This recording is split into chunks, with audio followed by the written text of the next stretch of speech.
So, good morning, everyone. We live in Thailand, or good afternoon or good evening if you are living in other part of the world. So, welcome to the Asia eHealth Information Network site meeting of the Prince Mahidol Awards Conference 2022. Our topic this morning is Digital Health for Universal Health Coverage. My name is Priya Saishon and I will be your moderator for this session. So we have divided this session into two parts. The first part, we cover the minor gaps framework of AeHIN, and the second, we delve into the interoperability work of AeHIN in general, and of that in Thailand in particular. Because we have a full morning, so actually, our speakers come from Thailand, Philippines, Malaysia, India, and the United States. So you will learn more about them as they introduce themselves when they start the parts. To save time, I would like to introduce Dr. Bunchai Kisanayotin, Chair of the Asia eHealth Information Network, to give his welcome remarks. Thank you, Piraya. Hello, everyone. Good morning, good afternoon, good evening for our friends across the globe. I am Bunchai Kisanayotin. On behalf of the over 1,400 members of the Asia eHealth Information Network, I would like to welcome you to this session on the digital health for universal healthcare and primary care. Before I forget, I would like to extend my gratitude to the organizer of the Prince Mahidol Award Conference 2022 for allowing us to present our Mind and Fill the Gaps frameworks. We salute the long tradition of the Prince Mahidol Award Conference supporting universal health coverage and thank them for recognizing AeHIN's contribution to advancing digital technology to support it in Asia Pacific country and the world. I would like to introduce our first speaker, Dr. AeHIN Marcelo from University of Philippines to introduce our networks and also present our gaps frameworks. And he is a champion on the governance at the Philippines. Over to you, Dr. AeHIN Marcelo. Thank you, Dr. Bunchai. Thank you, Lukwa. Thank you to the organizers of the Prince Mahidol Awards Conference. We are honored to have a side meeting again in the PMAC. So who are we? The Asia eHealth Information Network is a network of digital health advocates from government, academe, non-government organizations, and the private sector. We started with 7 people from 6 countries. It is a collaboration of digital health advocates created by the World Health Organization in 2011 to help Asian countries with their digital health development. Now we are more than 1,000 members, over 20 countries. Our structure is that we have the network or the General Assembly at the top. They are the ones that we serve. We have a small group called the Working Council members, which are volunteer representatives from the countries. Many of them are from the Ministries of Health. Then we have the Governing Committee, who I will introduce in the next slide. And then over the past 10 years, we have created committees like the REACH, the COIL, and I will explain those organizations and subcommittees later on. You've heard from our chair, Dr. Bunchai Kitsanayotin. He is our chair. I am the executive director, and our board members are Dr. Fazila Alauddin from Ministry of Health and Mr. Jai Ganesh, and they will have their own presentations later on the respective parts of the GAPS framework. So we all started in 2011 in a conference in Hoi An, Vietnam on health information systems interoperability. Over the past 3 days of those events, we all agreed that we all needed and wanted interoperability, but it was not yet possible for us. And so 3 months later, we met again under the auspices of WHO and ADB. And then we were again talking about the problems that we already discussed in Hoi An, Vietnam. And so we thought, why don't we share the solutions that each of us have developed and create a learning network? And this is where the 7 people from 6 countries seeded the Asia eHealth Information Network. By 2011, December, with support from the World Health Organization, we conducted our first strategic planning for AeHIN. And we said we should do these 4 things: encourage leadership and governance for eHealth, build capacity for eHealth, civil registration, and vital statistics and health information systems, exchange knowledge and share expert resources, and promote standards for interoperability. So our first offering was training on HL7 because we thought we needed standards and interoperability. By 2012, in Bangkok, Thailand, we had our first general meeting. The next year, in 2013, we had our second AeHIN general meeting in Manila, Philippines. And here, our key takeaway was we needed to model good governance. And this is where we formed the AeHIN Working Council members. Also, around this time, we realized that the people who underwent the standards training in HL7 also needed support on enterprise architecture or blueprinting. And so we again started to seek out training on enterprise architecture or TOGAF. This is our picture in that second general meeting in Pan Pacific Hotel, Manila. The third meeting of the general meeting was in the Asian Development Bank, who hosted the venue in 2014. And at this time, we already had some people who had undergone enterprise architecture training, and they gave us feedback that, this enterprise architecture work is official work and it's very hard work. So we need to have governance that supports the enterprise architecture activity. And this is where we identified that we needed to have capacity for IT governance or COVID-5. Our picture at the Asian Development Bank conference. By 2015, we had our conference in Bali. And this is where we identified that, interoperability is a very hard concept. It requires a lot of coordination from different people. It requires technology, software, and hardware. So why don't we get training as well on project management? And this is where the concept of the interoperability lab was born. And that's our picture in Bali. Very nice place. 2 years later, we had our 5th AeHIN general meeting in Naypyidaw, Myanmar. And this is where we first officially heard from a minister of health from Myanmar talk about the importance of minding the gaps. And this is going to be the set of slides that we will present later on, what we mean by GAPNS. Our picture in Naypyidaw, Myanmar. Our 6th AeHIN general meeting was in 2018, Colombo, Sri Lanka. And the summary here is that we started to invite people who are interested, or countries who are interested in interoperability, and we asked them, are you willing to form a community of interoperability labs, or COIL?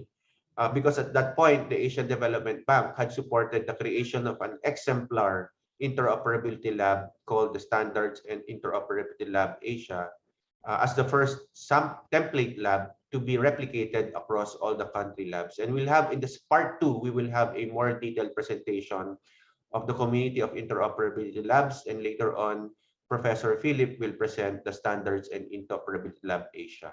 Our picture in Colombo. In 2021, we had a pandemic, but we proceeded with our 7th AeHIN general meeting. And this is where we realized we needed to strengthen our enterprise architects. We had people who were trained in enterprise architecture, but they were not really being designated as official enterprise architects of their ministries of health. And then we also knew that the community of interoperability labs, they needed to be trained by the Standards and Interoperability Lab Asia. And we had some labs like Thailand who were trained by the SILA. So over the 10 years, we have summarized the work that needs to be done as what we call mind the gaps and fill the gaps. Mind is looking at your governance, your architecture, your people and program management, your standards and interoperability. Governance is the leadership. Architecture is the blueprint with the mandate of the leadership. People and program management are the people and the companies and the organizations that will follow what's on the blueprint. And standards and interoperability are the building blocks inside the blueprint. So we hope that with the mind the gaps and fill the gaps, the member countries of AeHIN would be able to systematically create a national digital health program because they followed the GAPS framework. And so now I will now go in detail on the G part of the Mind the Gaps framework, which is governance. And for this part, we basically summarized our call to governments and stakeholders to support the leadership of the Ministry of Health in developing national digital health strategies that respond to the needs of universal health coverage, such as registration, prevention of diseases, treatment, rehabilitation.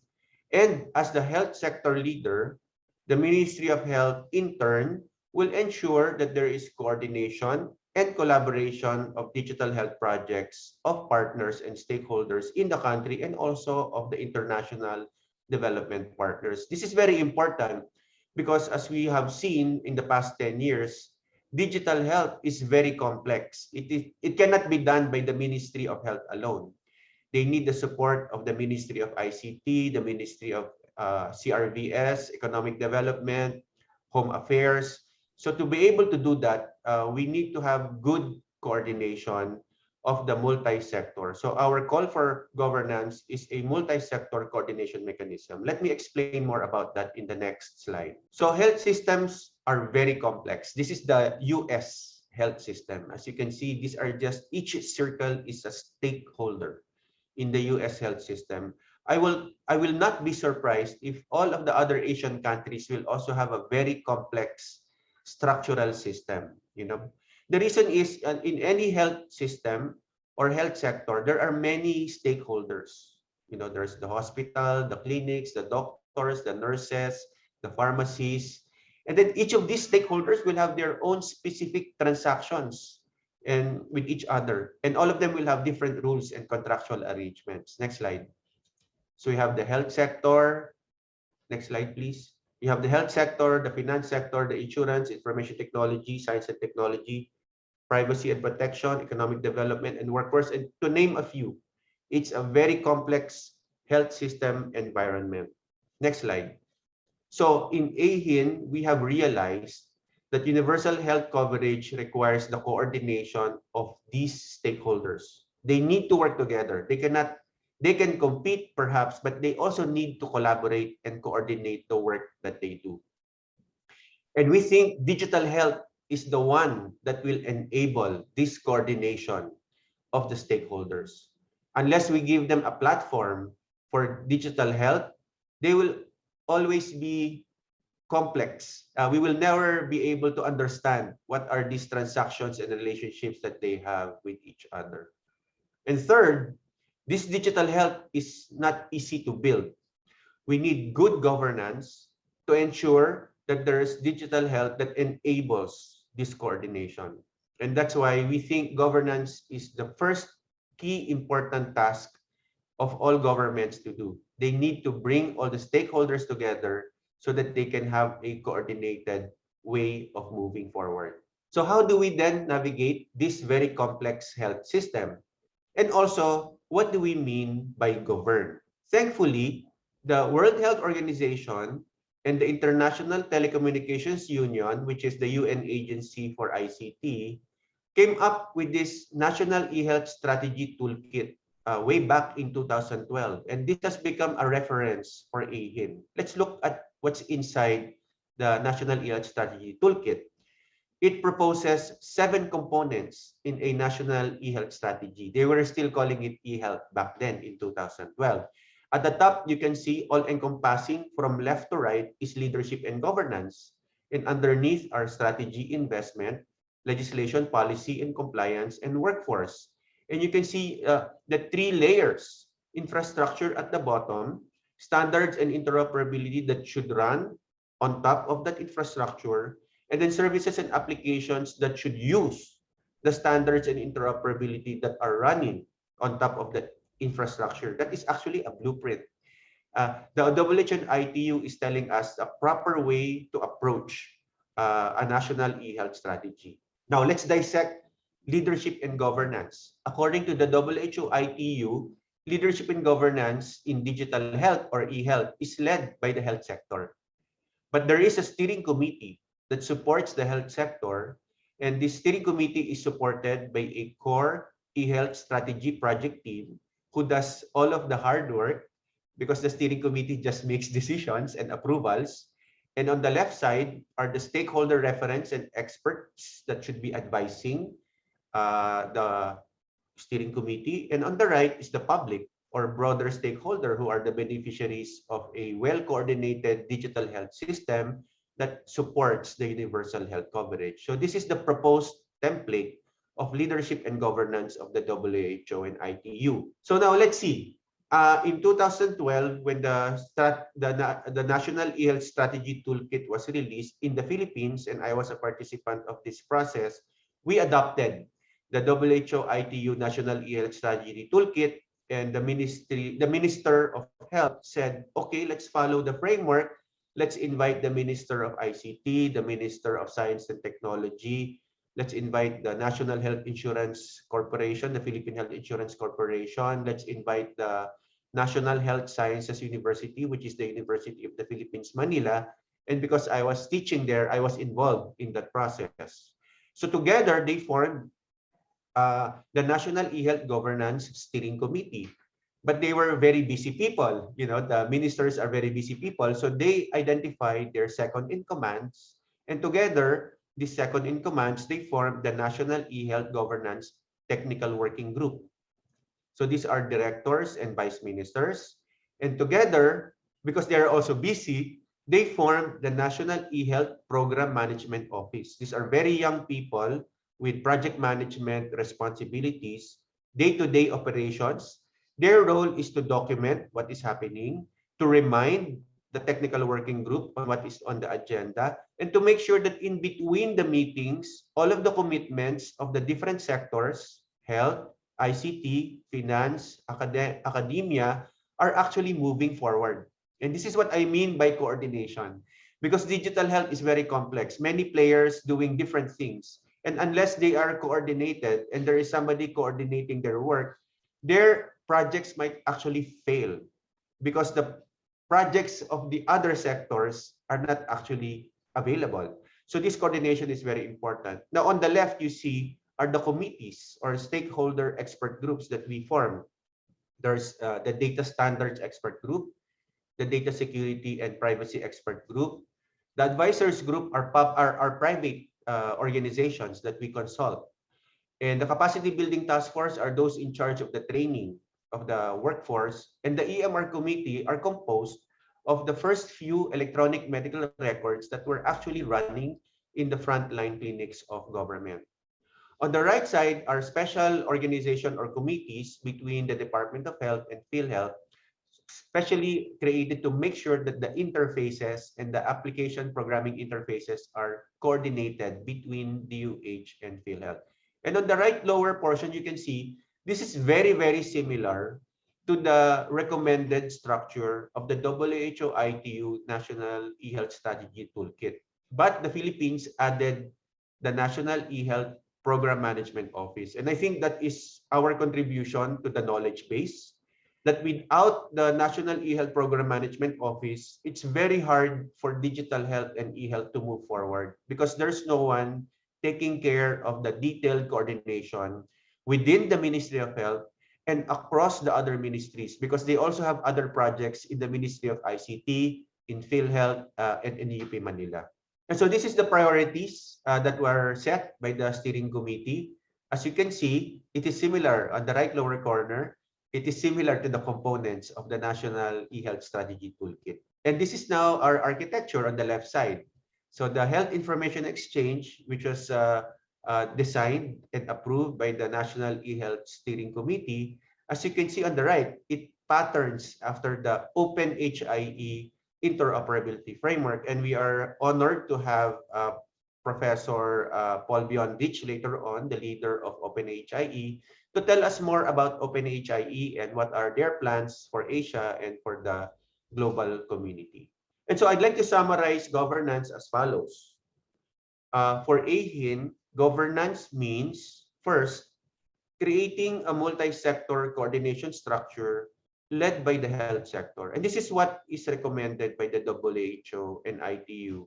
It's multi-sectoral because although health is the reason the Ministry of Health cannot do everything about digital health. They do not control the telecommunication system. They do not control the reimbursement system for health insurance. They do not control the capacity building that are happening in the university. So this multi-sector coordination is very important. This is where everything starts. And what do? The first thing that they do is they set priorities. And usually these organizations in the multi-sector coordination, they have different priorities. But as long as they know what these different priorities are, they can see that if they work together and they succeed in their respective projects, then it will be a successful digital health system. How do we know that they are all working together? They should have a shared blueprint, number 3. And that blueprint shows what are the different projects of the different sectors and who is responsible for each of them. And number 4, we would like to confirm from the ministers that they are the owners of those specific key projects, like who is in charge of the national identification system, who is in charge of the interoperability layer, who is in charge of the benefits development of health insurance, etc. Number 5, we want to ask them, please invest. Please invest on your key projects, because if you do not invest on your key projects, your project will fail. And if your project fails, the whole digital health system will fail, because your project is an important component of the blueprint. And finally, we ask them to monitor the success of the projects and be accountable for the success. Because if the projects are successful, then we can have a better chance to build the unified digital health system for UHC. So in summary, governance means A, simply making sure that the needs of your sector are met, and B, simply just meeting together regularly across the ministers to coordinate your decisions and your projects. And this we request that be led by the MOH. And so that is the governance, and I'd like to pass the floor now to Dr. Fazila. If you have any more questions about governance, please feel free to type them into the chat box and we will address them later on. Thank you. Dr. Fazila? Yes, thank you. Thank you, Alvin. Next, I'll be talking about architecture. As we know, many countries, in fact, globally, use digital technology has been really escalated during this pandemic.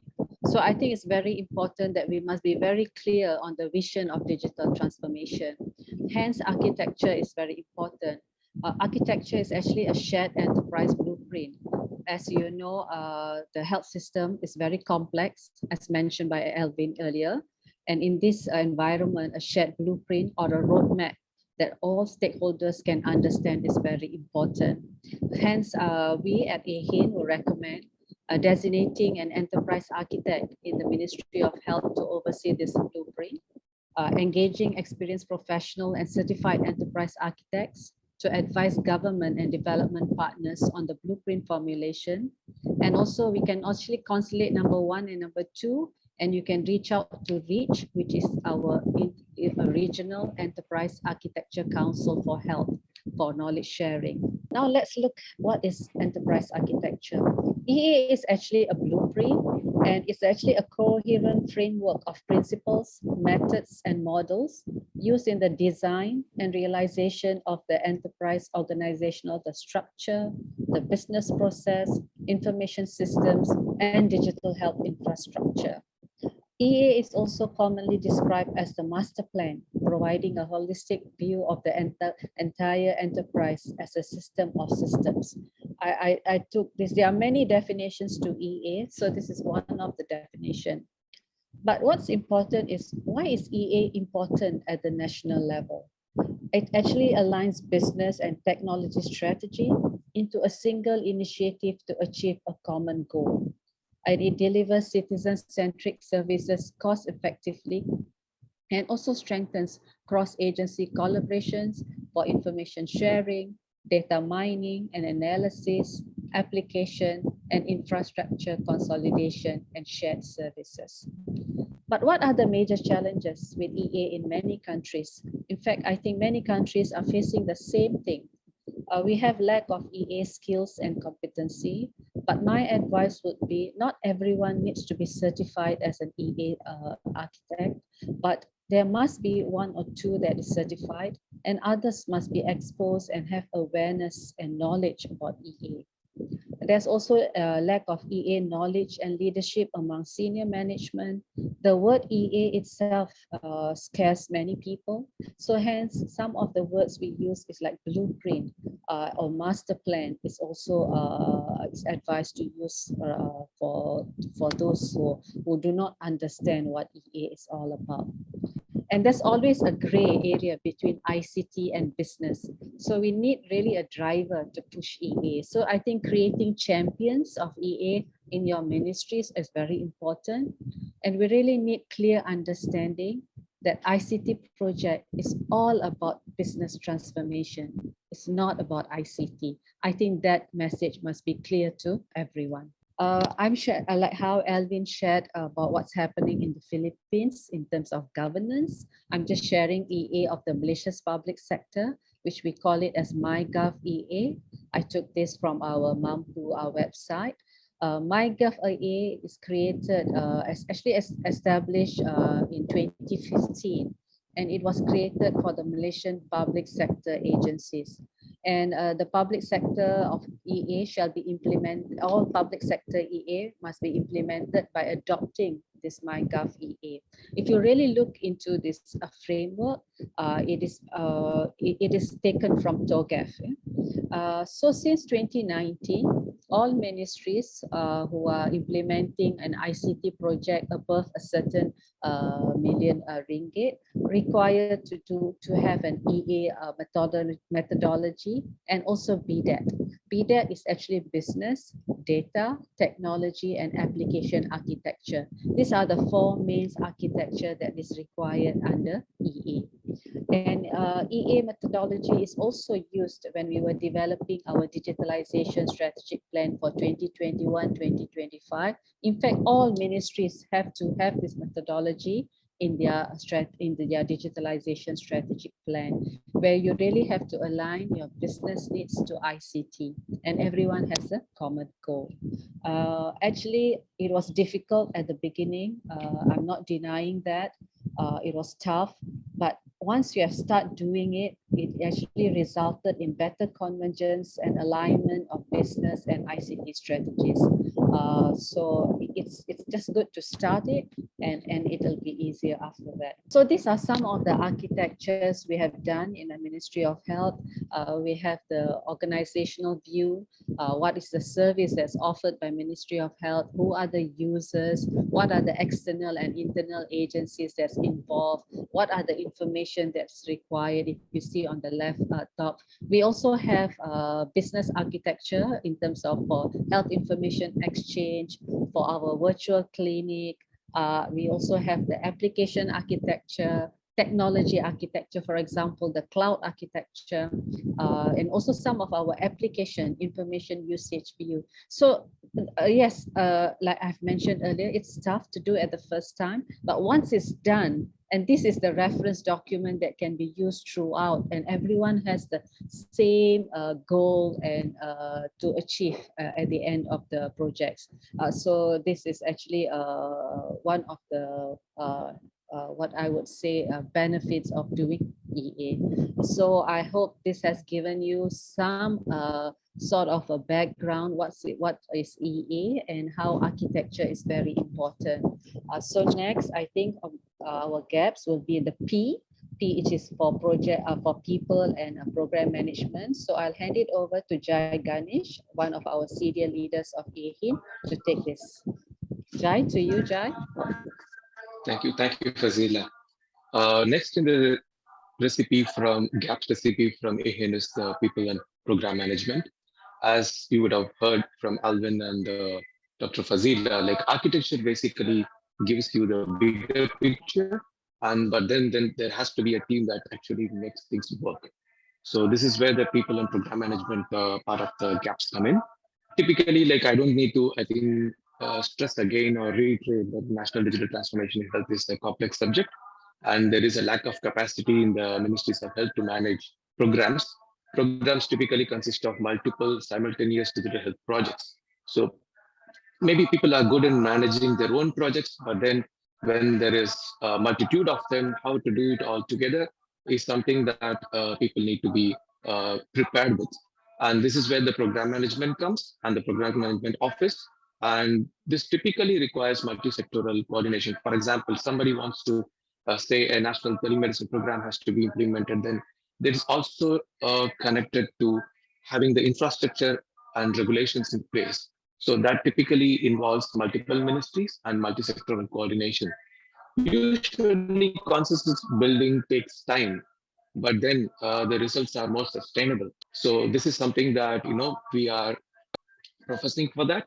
And then interoperability requires, like, since the topic today is interoperability, I'm also trying to relate to that. Interoperability requires close coordination of various projects, often led by multiple departments, even within the ministries of health. Forget about the other ministries. So effective program management ensures various stakeholders are there to synchronize their efforts with each other to achieve optimal impact. For example, standards, when adopted by all the stakeholders, naturally leads to interoperability. So AeHIN, there is a call for action for program management. AeHIN calls upon stakeholders to support the ministries of health, strengthen the capacity and the capability of the National Digital Health Program Management Team or the office. This includes developing capacity to manage multiple digital health related projects in partnership with other sectors, which is also very important. As it was stressed by the previous speakers, Ministry of Health cannot do the digital transformation in health alone. They have to work together with the other ministries. We encourage the Ministry of Health to establish a pool of certified project managers.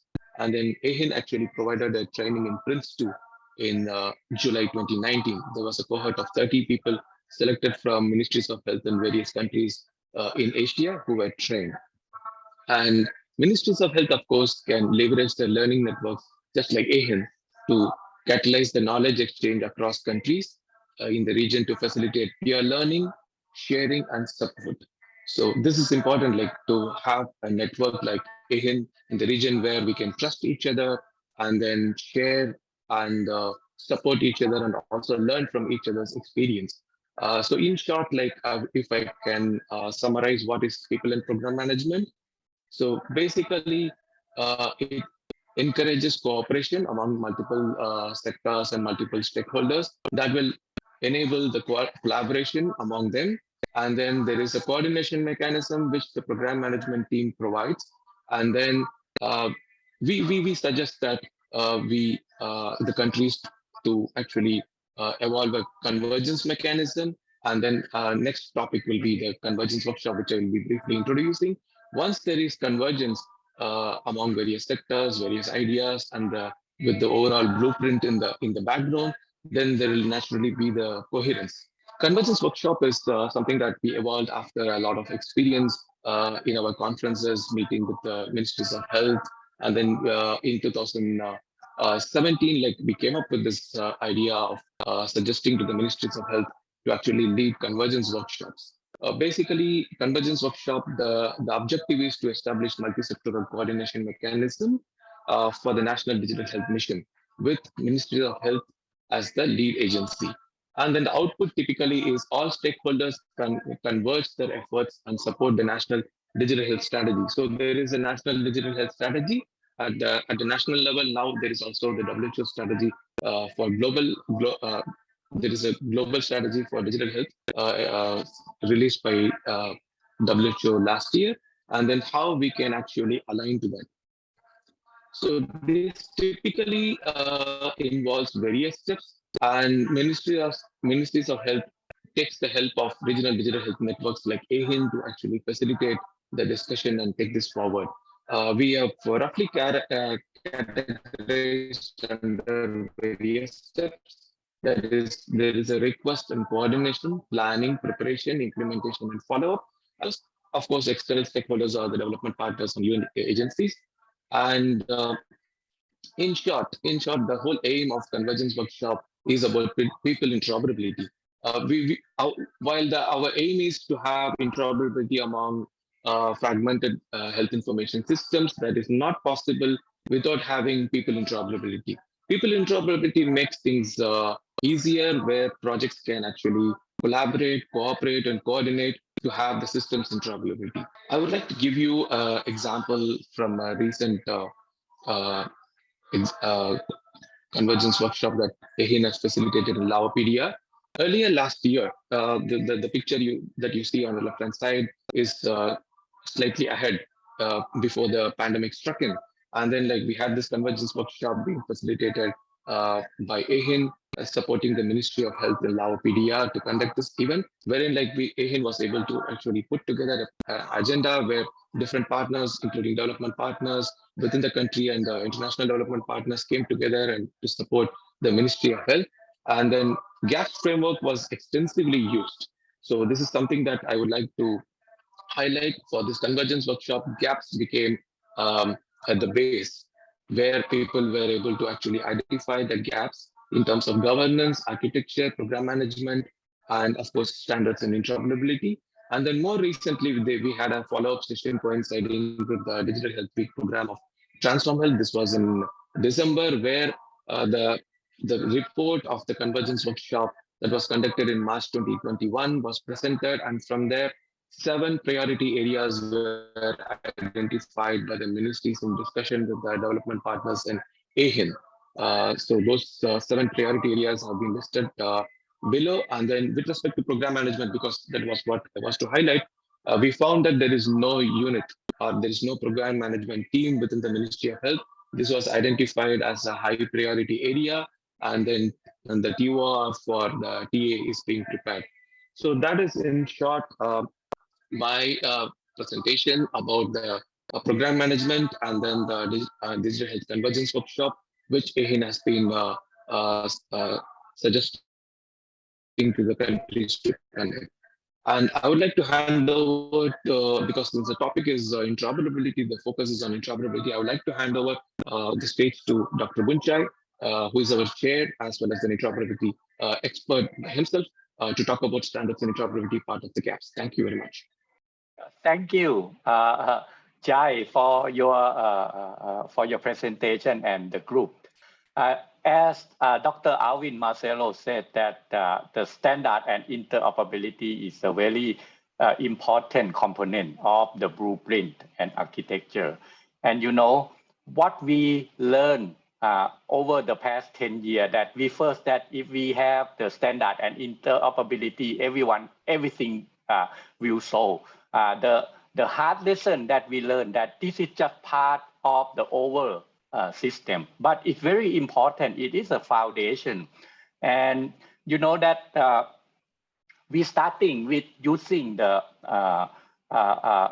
thinking that if we have standard, then everyone will adopt. So we request the World Health Organization, Western Pacific, to train the people in this in our network on the HL7 standard.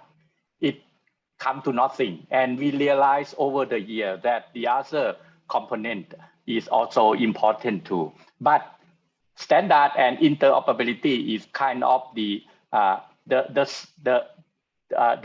surface that you can see, because of the system is not working. That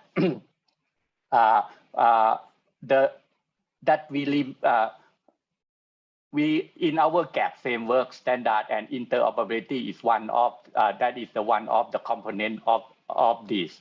And we request to for the standard and interoperability in the region. We think the open access and technical assistance to the international health standards like the ICD-10, SNOMED, HL7, FHIR, the health these health information standard crucial for the interoperability of the system, and it's part of the blueprint. It enables every health data to be shared, to be exchanged, and later in this morning session, you can see more in detail about the work related to the standard and interoperability in many countries. And today we will feature the standard and interoperability works in Thailand. In AeHIN, you see that the architecture, the blueprint is the one that we form the community of practice.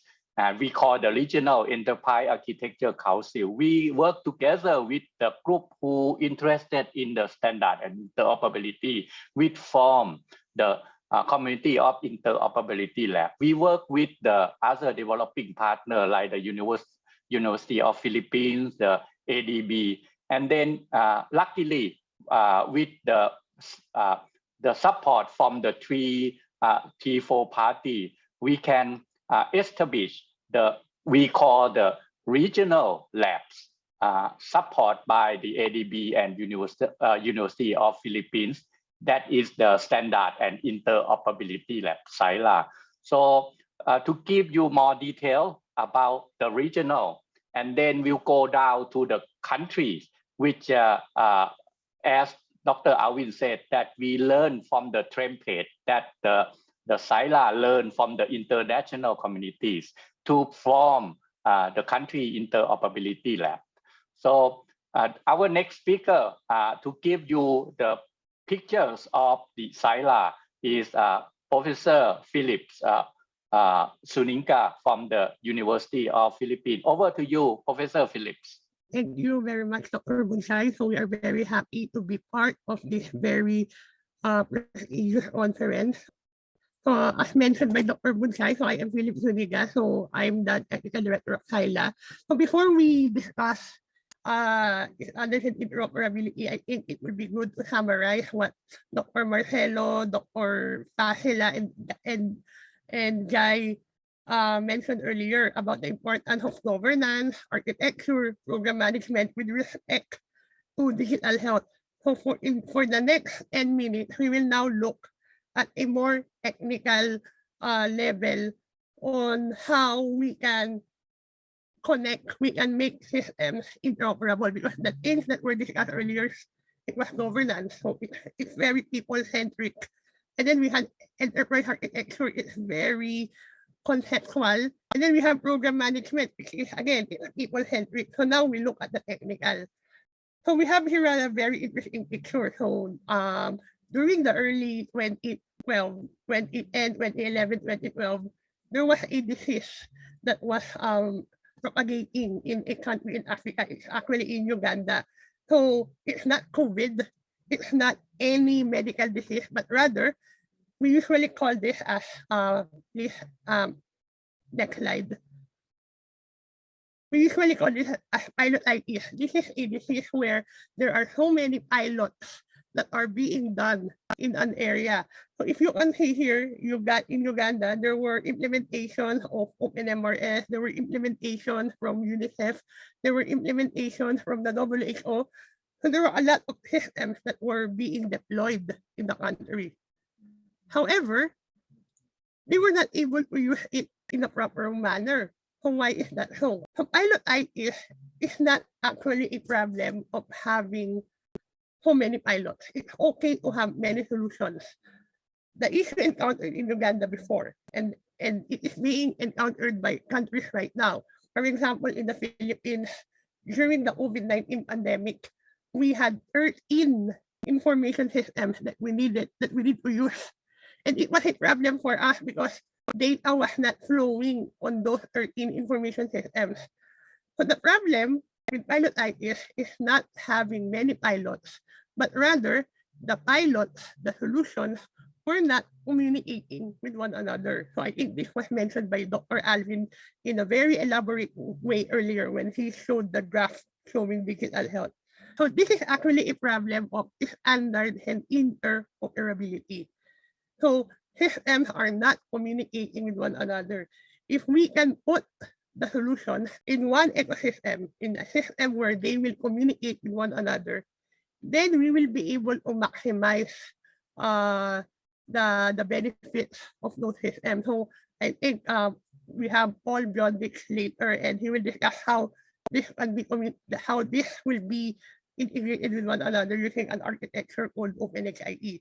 But for the next 5 to 10 minutes, we will focus on standards and interoperability. So in order for us to attain interoperability, I think Dr. Bunsay mentioned, it's important for us to have the standards. However, as mentioned earlier, using HL7 Fire or using a standard is not the single solution. It's not the main solution. Okay, we have to understand that there are levels of interoperability. Not because we are using HL7 the standard, we will already attain full interoperability. We have to understand that there are levels that we have to look at. We have to ask ourselves, can the system communicate with one another? So I have a system here and another system here, and they send data to one another. That's the first one. Number 2, can the systems understand one another? I have data in the system. I sent it to the other system, and the other system understand that data. Number 3, can the systems work with one another? So can system B process the data that was sent to it? Okay, so that's the third one. So next slide. So for us to be able to make sure that the systems can communicate with one another, this is where the HL7 standards come in.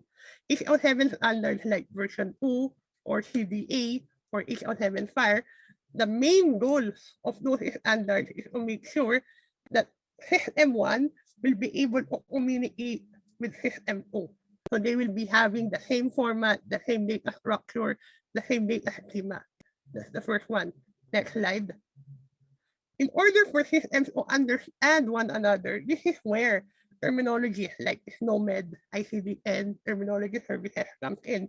By having a common set of definitions, then the systems will be able to understand one another. So from the first level, from having communication interoperability, we now go to semantic interoperability. And then the third one, next slide, how can they work with one another? This is now where IHE or the WHO SMART guidelines come in. They standardize the workflow. So if we follow an IHE profile, then we will have a workflow in such a way that the data from system 1 will be useful, will be can be processed by system 2. So that is how we say interoperability works. So we don't want to focus on syntactic interoperability alone, but eventually the main goal should be we will have workflow interoperability. So as mentioned by Dr. Bunsay earlier, so during the past 5 years, the ADB together with AeHIN have supported standards and interoperability across the Asia Pacific region. One of the ways on how they supported it is by supporting the establishment of interoperability labs. So one of the first interoperability labs that was established is the Standards and Interoperability Lab Asia. So when the lab was established in 2017, the goal was for it to receive capacity building so that the same capacity will be distributed to other countries in the region. So when SILA was established in 2017, there were other interoperability labs already. So we have the Mohawk Lab in Canada, which was the first interoperability lab in the world. And we have the Gembi Lab in South Africa, which was established in 2010. So they were already functioning. So when SILA was established in 2017, we already had models that we can follow. Okay, but as we can see, there's some differences because while the Mohawk Lab was established to support North and South America, and while the Gembi Lab was established to support the whole of Africa, SILA was in a different position because there were differences in Asian countries that are unique. Okay, and we will be seeing that in a little while. Okay, so what did SILA do during the next 5 years? So number one, SILA, we were able to deploy tools in our SILA cloud. So what we did was we tried downloading tools and set them up so that other countries in the region can use these tools. Number two, we also supported the integration of DHIS2 and FIRE. So I think in COVID-19, many implementations of DHIS2 already had the FIRE component, but 3 years before that was not happening. So Silo was able to convene experts from DHIS2 and FIRE, and we were able to develop some kind of interoperability between the two, between the FIRE standard and between DHIS2. We were also able to develop some knowledge material. So we were able to publish the experiences that we had at HILA. We looked at how technologies will impact healthcare. So those are published works. We did some capacity building. So just before the pandemic came, we had one of the largest standalone HL7 training in the country. So we were able to bring in, I think, 70 participants from overseas. And we had our national fire workshop where we were able to invite around 150 attendees. We also have an internship program. So in 2019, we had people from the National Taipei University of Nursing, and they were with us for 6 weeks, and they have undergone an internship program with us on how they can set up an interoperability lab in their own country. And as mentioned earlier, the goal of HILA is to help countries in the region to establish their own interoperability lab. So what is unique in Asia is because we have different languages, we have different realities. So it is virtually impossible for us to have a regional lab that will go in to each of the country. So what we feel is that rather than going into the different countries, we support them develop their own labs. So we were able to support Vietnam. We have worked with Taipei to set up their lab. Just recently, via World Bank funding, we were able to support Indonesia in a fire capacity building, and they are slowly building their lab also. Later on, Hill Island will showcase the work that they have been doing, and I think that's very amazing work. And then in the Philippines, just before the pandemic, we were already trying to set up the same local lab in the Philippines. So from HILA, we were trying to establish now the in-country interoperability labs. So I think this is a very interesting line. So earlier, we showed that there were only 3 interoperability labs in the world when HILA was established in 2013. So now, sorry, in 2017. Now, 5 years after, because of the support of ADB, of AeHIN, we were able to support over 13 countries regionally. So some of the countries, they were able to establish their own labs like Taipei, Thailand, Indonesia, Vietnam, even Nepal. Some of the countries, they are only at an earlier stage. So they are just setting up their convergence workshop, like as mentioned by Jai earlier, Laos.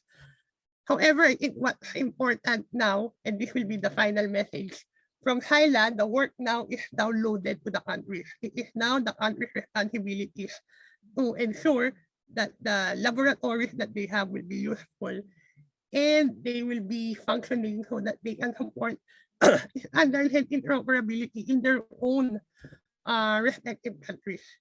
With that, thank you very much. So we pass the floor to Paul Biondich, the main project director of OpenHIE. Thank you, Professor Philip. But before Paul comes in, I'd just like to thank him for making time for us and also for agreeing for a partnership with AeHIN and OpenHIE. Dr. Paul? Good evening from the Midwest of the United States, but good morning probably to most of you all. I'm really happy to have an opportunity to speak with you all. Thank you so much for inviting me. I don't have the fancy background that Alvin does, but I'll try to make up for it with good concepts and good ideas. So we heard a lot from you all, even in the previous presentations, about this issue of countries working with lots and lots of different kinds of health information that's being created, and increasingly health information systems that are being created to support that information gathering. And you're probably trying to figure out a way to start building an urban plan to integrate that information together, to use it in more meaningful ways. And I think as you started to hear from some of my other colleagues, it's just as much a people and process problem, this concept of architecture, as it is a technical problem. And so you might have heard of the concept of a community of practice, but you might not be aware that it's actually becoming a formal discipline that seeks to really help people understand how to work together in an optimal way. And it's formed by people who have a shared interest around something. That's really an important part of a community of practice. And in my experience, it's been a very low cost and a high impact way of scaling concepts and scaling impact across an enterprise. And within the OpenHIE community that I'm about to talk with you about, our shared interest is in advancing health information exchange within emerging economies and emerging environments all throughout the world. So in some ways, our focus is that we're looking collectively to walk together. So the OpenHIE community has come together and is comprised of hundreds of individuals and many organizations who collectively buy into this concept of improving health equity through open, collaborative, large-scale support of health information sharing and health information sharing architectures.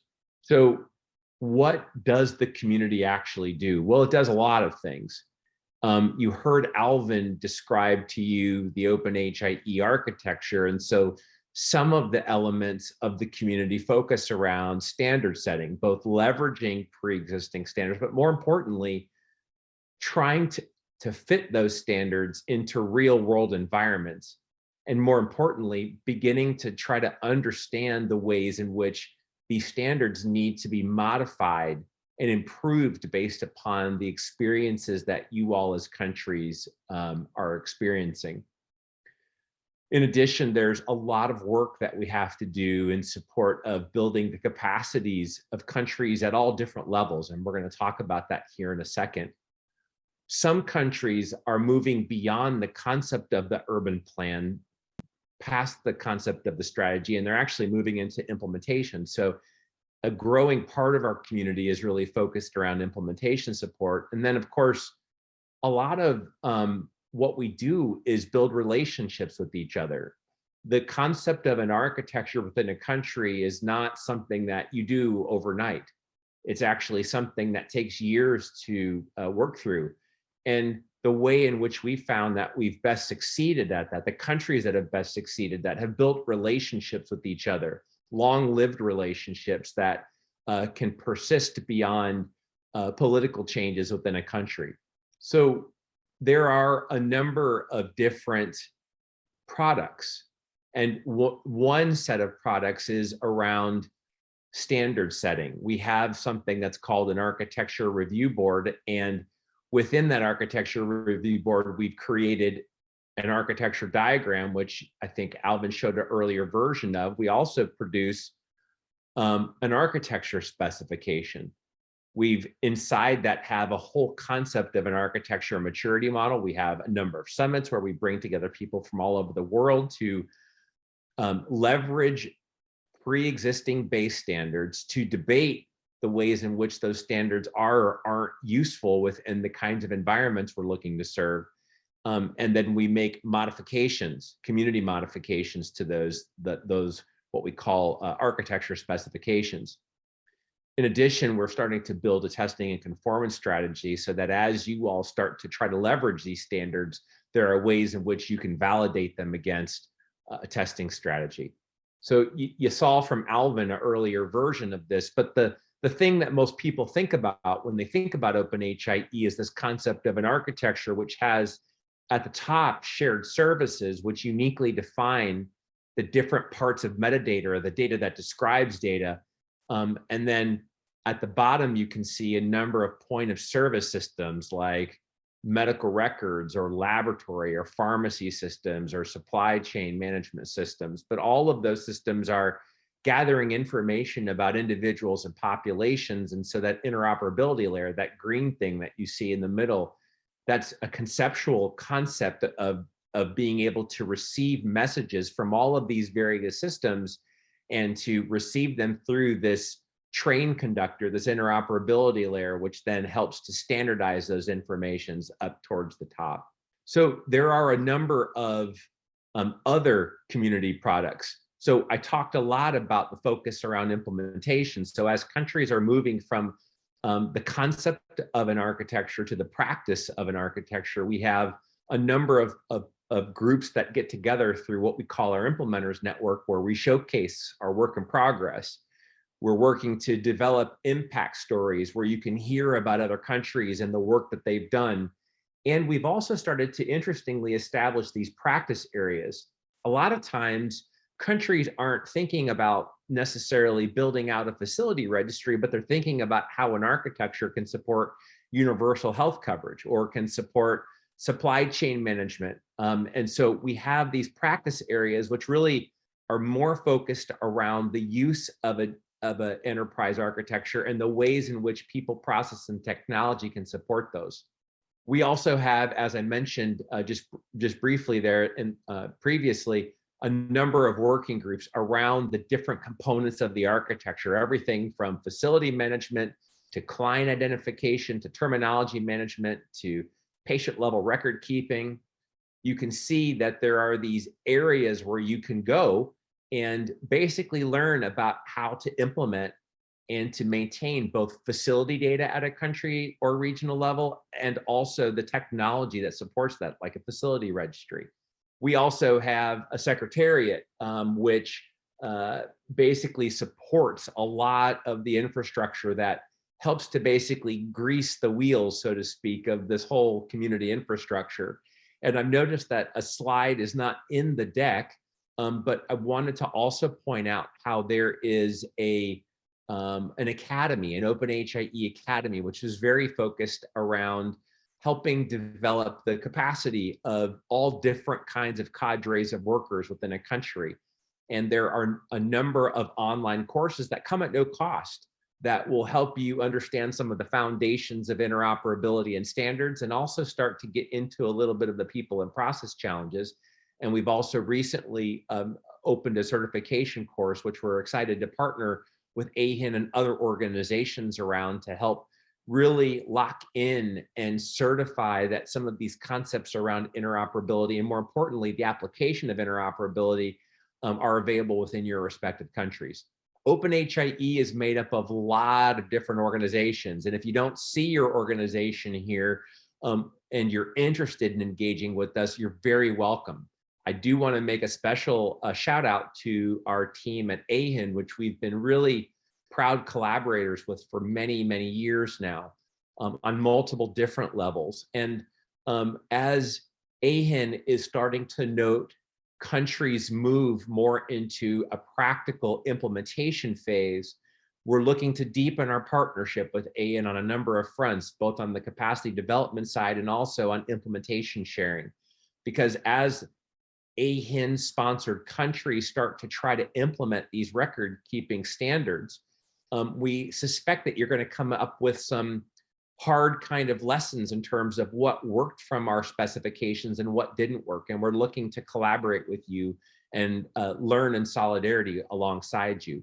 I'm also really happy to say that we are steered by the very eHealth leaders that we're looking to support. And you might notice one or two of those eHealth leaders are friends to the Southeast Asian region. And in many ways, I am the project lead. I'm the person who's trying to oversee the operations of the community, but these people are my boss. Their goals are to steer the direction and the agenda of the larger community. And they're oftentimes sharing that feedback with us through their direct experiences working alongside countries.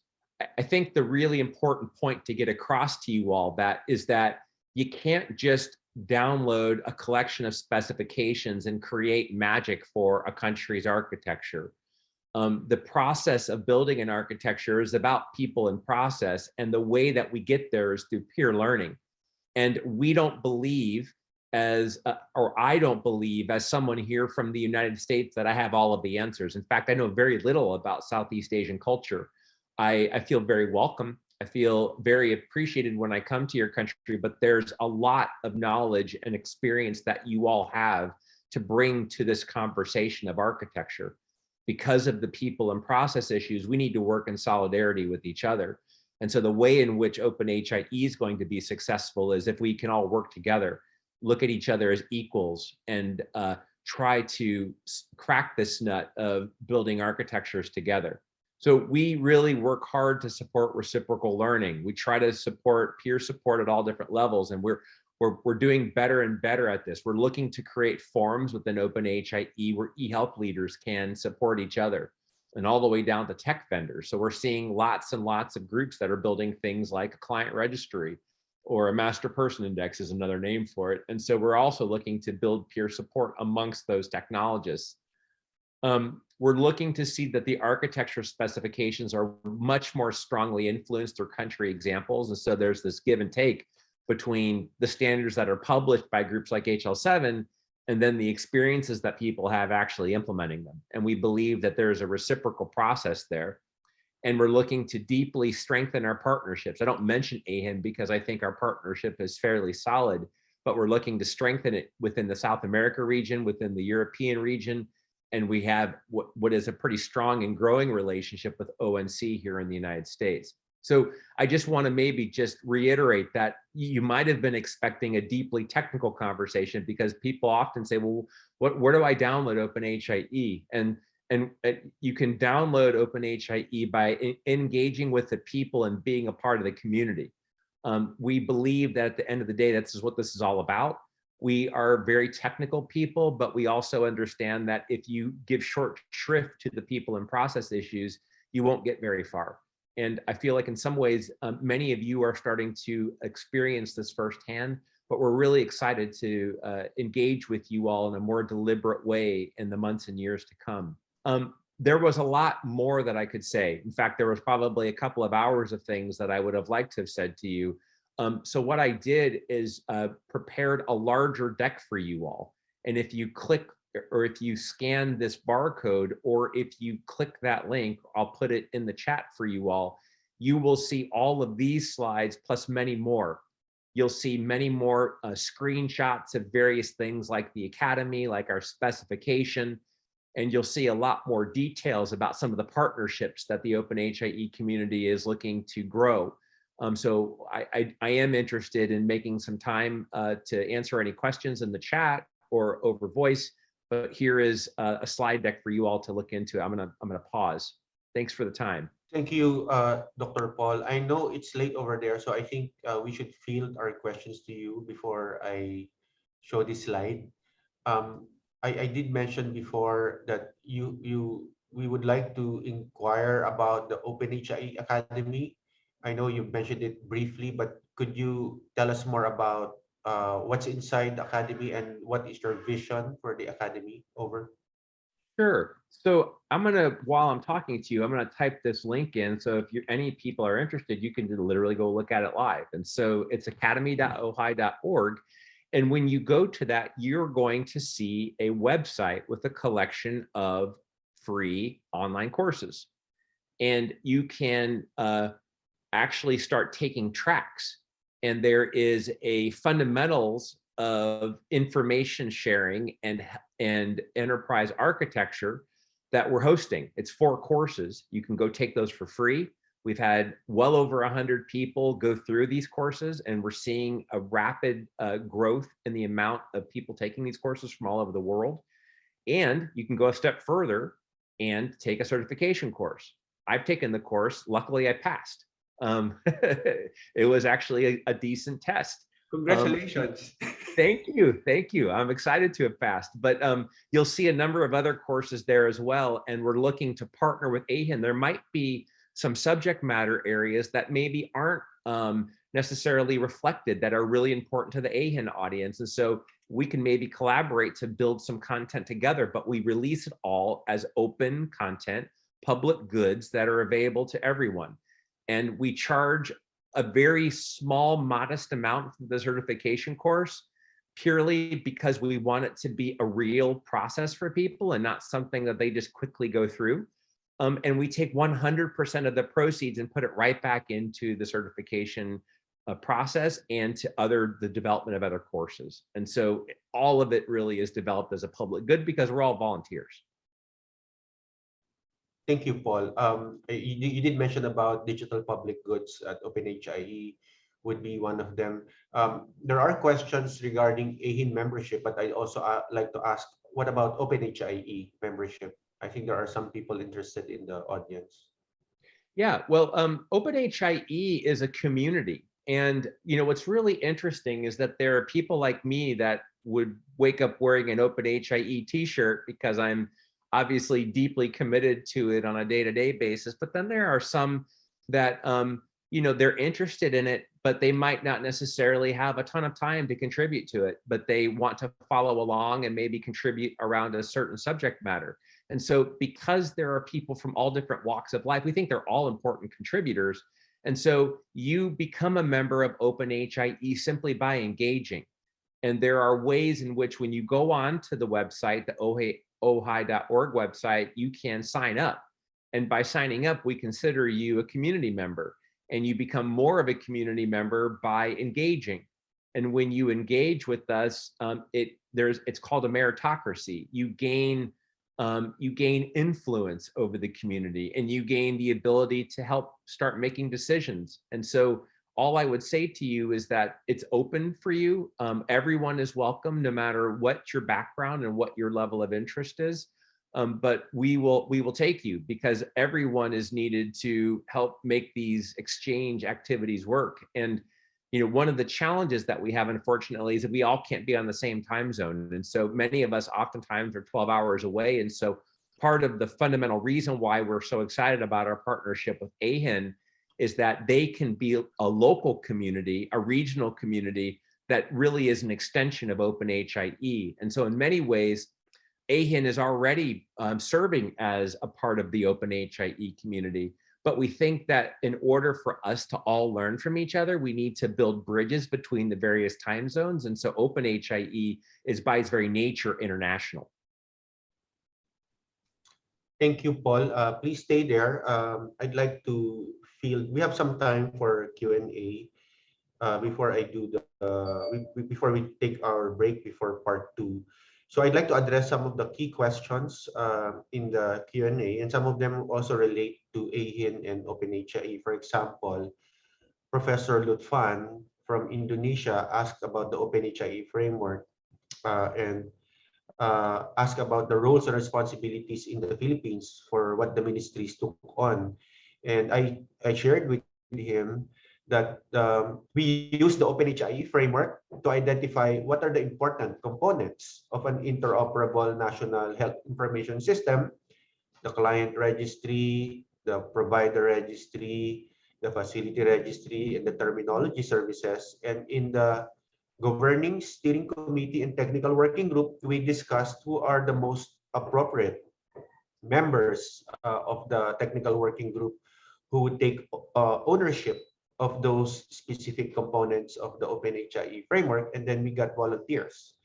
So I think that's a good way to apply a very simple way to apply the OpenHIE framework. Just show it to the stakeholders and ask them, okay, who takes charge of this, and please make sure you have a budget for it next year, and let's come together regularly to find out how we can start, because they need to connect to each other. So they need to be regularly meeting and make sure that they're able to pass messages to each other. So in the Philippines, the client registry is PhilHealth, because PhilHealth has the largest database of all Filipinos in the country. It is larger than the driver's license. It is larger than the birth certificate system we discovered.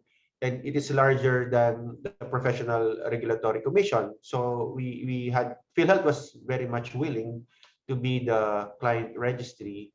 Provider registry was also PhilHealth, because all the providers wanted to sign up with PhilHealth. It was very easy to convince them to sign up, because that's the only way they could get their reimbursements.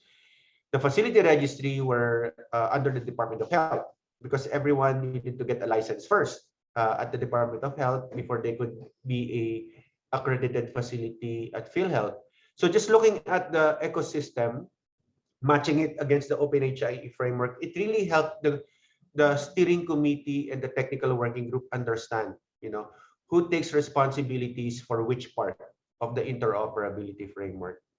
And then Dr. Fazila, you wanted to add something to that? You mentioned about your own distribution, your shared responsibilities with other. Yes, and Yalvin, so we actually have to work with other agencies. It's not only within Ministry of Health. There are many other agencies and ministries that are involved in ICT. So when there is a project that cuts across, so these representatives of the agencies are in our governance structure also. So I think definitely we have to have shared responsibilities with others. I mean, Ministry of Health cannot do this alone. Yes, Alvin. Thank you. And then there was a question on security. There are groups on security, so I do want to point you out to them. And then there was a question on whether the video of the session will be broadcasted. So we would like to defer that to the organizers, the Prince Mahidon Awards Conference, to respond to that question. Maybe we can show the slide, the final slide, Paul. We wanted to show you the final slide as well, Lukwa, on our invitation. So you heard about our GAPS framework, governance, architecture, people and program management, and standards and interoperability. And this is the framework that we have been following for the past 5 years since we hold and facilitate convergence workshops where we support the ministries of health. They are the leaders, they're the conveners of a convergence workshop. And this is where all the partners and sectors converge behind the leadership of the Ministry of Health. So you would invite the Ministry of ICT, the Ministry of Finance, the Health Insurance Organization, the Ministry of Education. This is where you invite the development partners, ADB, USAID, WHO. This is where you invite local companies, private sector. And in this workshop, we go through the governance, architecture, program management, and standards. We don't finish everything, actually, but it's a good start because it brings all of the stakeholders together and they all agree, okay, if this is what we're going to do, and we have seen this with our own eyes. Everyone is just so happy that they were called to the meeting and that they can now see themselves in the larger scheme of things. When they now understand, okay, so this is the plan and this is my role in the plan and I'm taking responsibility for this part of the plan. I will spend my own money. I have money anyway. Or if I don't have enough money, I'd like to ask for help and get some bridge funds. So it helps transparency and collaboration and planning, which we have realized in AeHIN is a very, very important thing. If we don't talk about what we're doing, I don't think it is possible for connect or transfer data between our systems because there was not even a platform for communication. So we'd like to invite this audience now at 2 levels. I mentioned this already at the OpenHIE conference last year, Paul, that this convergence workshop, we've been doing this for countries at the national level. We've done it twice in Myanmar, twice in Bhutan, in Indonesia, Vietnam, in Timor-Leste. The level, within the UN agencies, the health sector represented by WHO, the ICT sector represented by ITU. And if we can do this at the global level, I think that makes for a very powerful message to all the other countries that, we are already converging at the global level. So it could be a model for approach also at the national level. And we can help with that. We have experiences. We know the pain points, what to avoid. We know what to emphasize on. So I think this is something that we all can do for at least 2022. We've programmed at least one convergence workshop for the convergence workshop. But for Paul, because he's at the global level, I'd like to also offer that opportunity that we also do this, and OpenHIE playing a big part in the architecture part of the GAPS. Dr. Alvin, can you hear me? Yes.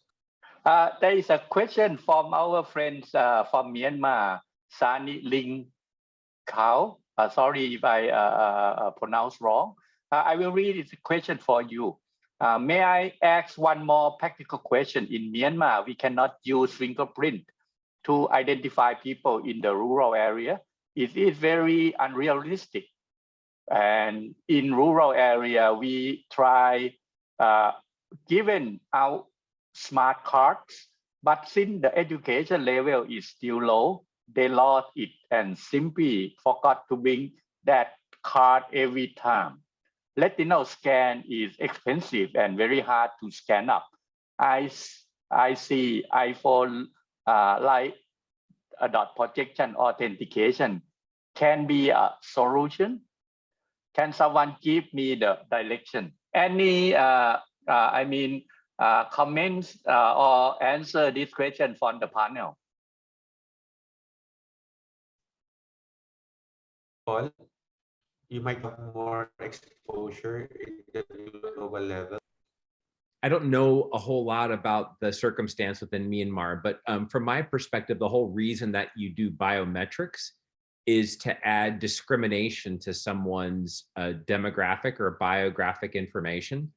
And so generally speaking, I've seen the most success when you minimize the amount of technology that you use to uniquely identify a person. So oftentimes a person has enough demographic information that can be used to identify someone, and then you use statistical matching through something like a client registry as a more effective way of uniquely identifying someone. The good thing about biometric devices is it adds discrimination to an individual's record, but it comes at a huge maintenance cost, right? Like there's a huge cost to being able to scan someone's iris or take someone's fingerprint. And oftentimes people will start with that technology, not realizing that people in their names and in where they live and what their mother's name is, they oftentimes have ways to uniquely identify people that don't require technology and are probably a bigger bang for the buck. But I don't know, maybe in Myanmar that it's a bigger challenge. But generally speaking, starting with the technology, in my experience, has proven to be very difficult. I don't know if that's helpful or not. Thanks, Paul. And I would like to point out the same things that Paul said, that the biometric is part of the identification. But now you can see the link between the civil registration, the effective civil registration in the country. In Thailand, we integrated the identification system using the fingerprint and the civil registration operation registry, and with those it's more easy than using the demographics. And but this can be huge because of creating the civil effective civil registration is a big task also. That what my response. And I think we the time is up. Over to you, Piraya. Thank you to our speakers. So that ends the first part of this morning session. So we will now take a 5-minute break, after which we will proceed with the second session on the interoperability in UHC.